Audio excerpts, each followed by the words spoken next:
नमस्कार दोस्तों, आप सभी का स्वागत है आरवी स्टडी के एक नए वीडियो में। तो आइए दोस्तों जानते हैं अपने लोग बीटीएससी एएनएम 10,709 के रिगार्डिंग क्या कुछ नया अपडेट निकल के आ रहे हैं, इसके केस के बारे में और इसमें क्या ऑफिशियल और नॉन ऑफिशियल अपडेट आ रहे हैं इसके बारे में। तो सारी चीज़ों पे चर्चा करेंगे।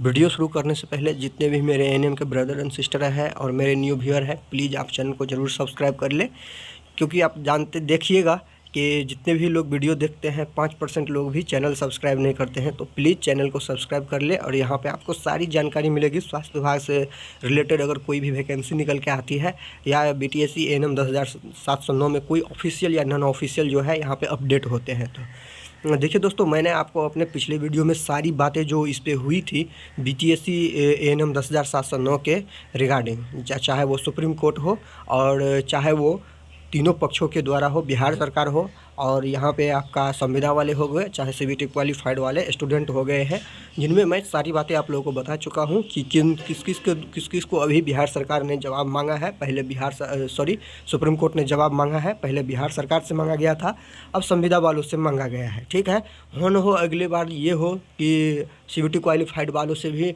कुछ पर्सनल सुप्रीम कोर्ट के द्वारा जो है नोटिस इशू करके बात करी जाए, ये संभावना मैं बता रहा हूँ। मैं ये नहीं बोल रहा हूँ कि ऐसा होगा ही।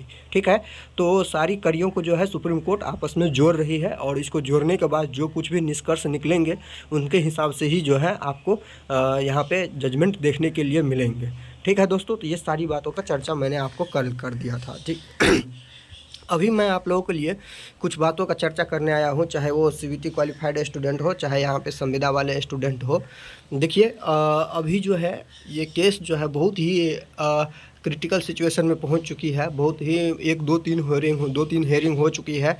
तो आपको यहाँ पे जो है ग्रुप लीडरों के द्वारा कुछ इस प्रकार की जो बातें निकल के आती है, तो इससे जितने भी स्टूडेंट हैं यहाँ पे, चाहे सीबीटी क्वालिफाइड की तरफ से हो, चाहे यहाँ संविदा वालों की तरफ से हो, उनके मन में जो है बहुत ही हताहत की जो है सिचुएशन पैदा हो जाती है, जिससे वो लोग डिमोटिवेट हो जाते हैं। ऐसे ही कुछ जो है अभी संविदा वालों के ग्रुप लीडरों के तरफ से निकल के आ रहे हैं। ठीक है, इन सब बातों को मेरे हिसाब से जो भी फंडिंग लेते हैं यहाँ पे, इन सब बातों को जो है इंटरनली जो है सॉल्व आउट करना चाहिए दोनों पक्षों में, और इंटरनली सॉल्व आउट करके जो है उसके बाद ही पब्लिक में या मीडिया में इसको डालना चाहिए। नहीं तो इसमें होता है क्या कि जितने भी स्टूडेंट होते हैं उनको लगता है कि हम लोग जो है यहाँ पे खाली जो है क्या कर रहे हैं, यहाँ पे डोनेशन दे रहे हैं, सिर्फ यहाँ पे हम लोग सिर्फ सपोर्ट करने के लिए है और मेरे पैसा का यहाँ पे जो है दुरुपयोग करा जा रहा है। तो इस तरह से जो है भावना मन में आ जाती है और जो एक मोटिवेशन रहता है वो मोटिवेशन जो है आपको नहीं मिल पाती है। ठीक है, तो इस तरह की बातें जो है हो जाती है।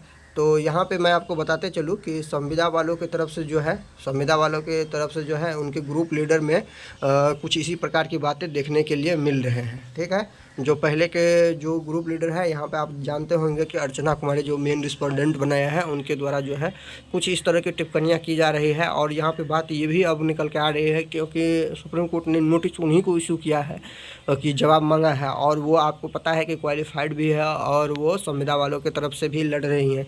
तो बात ये निकल के आती है यहाँ पे कि उनको जो नोटिस इशू करने के लिए नोटिस इशू करके जब जवाब मांगा गया है, तो वो उस नोटिस में जो है किस प्रकार से अपना जवाब देंगे सुप्रीम कोर्ट में, ये बहुत ही मायने रखने वाली बात है। ठीक है, उस पर अब डिपेंड करते हैं कि वो क्या चीज़ बोलते हैं अपने नोटिस में, किस तरह के जवाब देते हैं। जैसे वो इंटरप्रेट करेंगे वहाँ पे जज साहब भी उनको उसी प्रकार से फैसला में जो है कंसिडर करेंगे। ठीक है, अगर वो चाहेंगे तो अच्छे तरीक़ा से यहाँ पे इंटरप्रेट कर सकते हैं, अगर वो चाहेंगे कि हम जो है जैसे तैसे यहाँ पे कर दे, क्योंकि मेरे तो संविदा में भी हूँ और मैं तो यहाँ क्वालिफाइड में भी हूँ, तो अगर वो चाहेंगे जैसे तैसे करने के लिए तो वो जैसे तैसे भी कर सकते हैं। ठीक है, तो यहाँ पे टोटल चीज़ डिपेंड करते हैं। अब यहाँ पे जो मेन यहाँ पे रिस्पोंडेंट है अर्चना कुमारी, जिनको नोटिस इशू करा गया है, उन पे ही ये सारी जो है घटनाएं डिपेंड करते हैं। लेकिन उनके द्वारा कुछ फंडिंग को लेके जो है बहुत ऊपर नीचे की बात की गई है।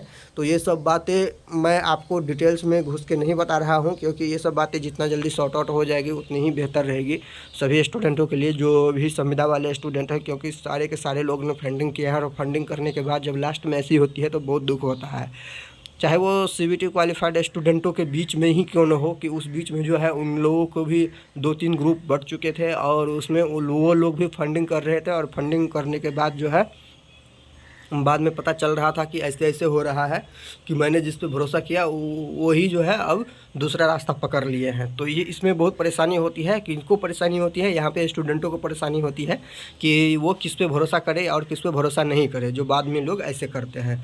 ठीक है, यहाँ पे एक बात और मैं आप लोगों को बताते चलूँ कि संविदा वालों की तरफ से जो है लगातार जो है, जो यहाँ पे मेन रिस्पोंडेंट है उनके द्वारा जो है लगातार जो है जूनियर वकील को रखा जाता है। तो देखिए, अगर केस आपको जीतना है तो हमेशा आपको जो है बेहतर से बेहतर वकील को रखना पड़ेगा, क्योंकि वकील ही बहस करते हैं वहाँ पे, और वकील के जो वहाँ पे बहस करने का तरीका होता है और उनका जो उनके पास जो बुद्धि होती है, जिस स्वभाव से वो अपनी बातों को रखते हैं जज के सामने, उसी से जो है जीत आपको सुनिश्चित होती है। तो अच्छे से अच्छे वकील को जो है रखें, क्योंकि देखिए अगर फैसला दोनों तरफ से अगर बेहतर वकील रहेगा तो बाद में देखिए जीत किसी की भी हो, मैं कभी ये नहीं बोला हूँ कि ये जीत जाएंगे ये हार जाएंगे, जीत किसी की भी हो, लेकिन बाद में ये रिग्रेट नहीं रहेगा कि जो मैं जो है और बेहतर कर सकता था। ठीक है, तो ये रहेगा कि हाँ चलो मैंने जो है जितना बेहतर करना था मैंने किया, बट जो मेरे पक्ष में फ़ैसला होना था वो नहीं हो पाया। ठीक है,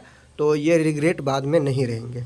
और देखिए, ज्वाइनिंग के लिए बात आ रही है और सुप्रीम कोर्ट के किस फैसले के आधार पर ज्वाइनिंग, तो ज्वाइनिंग के लिए जो बात अभी निकल के आ रही है, तो ज्वाइनिंग अभी आपको मैं बताते चलूँ कि ज्वाइनिंग के लिए अभी कुछ भी नहीं होने वाला है। ठीक है, ज्वाइनिंग के लिए अभी कोई कुछ भी नहीं होने वाला है। और जो आपको बोल रहा है कि ज्वाइनिंग हो जाएंगे, ज्वाइनिंग नहीं होंगे। अभी मैं आपको शुरू से ही बता रहा हूँ, अगर कोई भी आपको बोल रहे हैं, चाहे सीबीटी क्वालिफाइड के पक्ष के लोग बोल रहे हैं, चाहे संविदा वालों के पक्ष के लोग, बिल्कुल भी अभी ज्वाइनिंग नहीं होगी आपकी, जब तक सुप्रीम कोर्ट की जो केस है वो क्लियर नहीं हो जाते हैं और सुप्रीम कोर्ट के द्वारा जो है कोई जो है व्यक्तिगत निर्णय पे पहुंचा नहीं जा सकता है। व्यक्तिगत निर्णय कहने का मतलब कोई जो है डिसीजन नहीं लिया जाता है जब तक सुप्रीम कोर्ट के द्वारा इस पूरे केस के रिगार्डिंग जजमेंट दे नहीं दिया जाता है, तब तक आपको यहाँ पे काउंसलिंग का और ज्वाइनिंग के रिगार्डिंग में कुछ भी देखने के लिए नहीं मिलेंगे।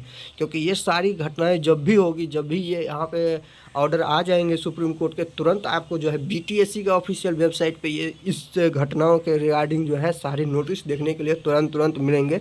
उसके बाद ही आपको पता चलेगा कि काउंसलिंग के माध्यम से होगा या जो है सीबीटी क्वालिफाइड स्टूडेंटों के तरफ से जो है उसके द्वारा होगा यहाँ पे जो भी रिक्तियाँ हैं उसको भरा जाएगा। ठीक है, तो ये अभी बात को आप जो है गांठ बांध लीजिए कि ज्वाइनिंग के लिए अभी जो भी बोल रहा है ये गलत है। और अगर आप अपने मन को बहलाना चाहते हैं तब तो कोई बात ही नहीं है, तो आप ये कह सकते हैं कि ठीक है ज्वाइनिंग होगा, लेकिन मैं आपको स्ट्रेट फॉरवर्ड बोलता हूँ किसी भी पक्ष का कोई ज्वाइनिंग नहीं होगा अभी, जब तक सुप्रीम कोर्ट में जो है ये केस का फैसला नहीं आ जाता है। और इस बार तो लंबा टाइम मिल गया है, आप लोग भी जानते हैं, मैं भी ये बाद में जाके जो है थोड़ा कम हो जाए, तो ये क्योंकि कंप्यूटर जनरेटेड है, लेकिन इसकी उम्मीद कम ही लग रही है कि जो टाइम है जो वो रिड्यूस हो पाएगी। ठीक है, तो ये सारी घटनाएं घट रही थी अभी, ये सारी की सारी नॉन ऑफिशियल घटनाएं थी जो मैंने आप लोगों को समझना बताना जो है उचित समझा, तो मैंने आप लोगों के लिए लेके आया।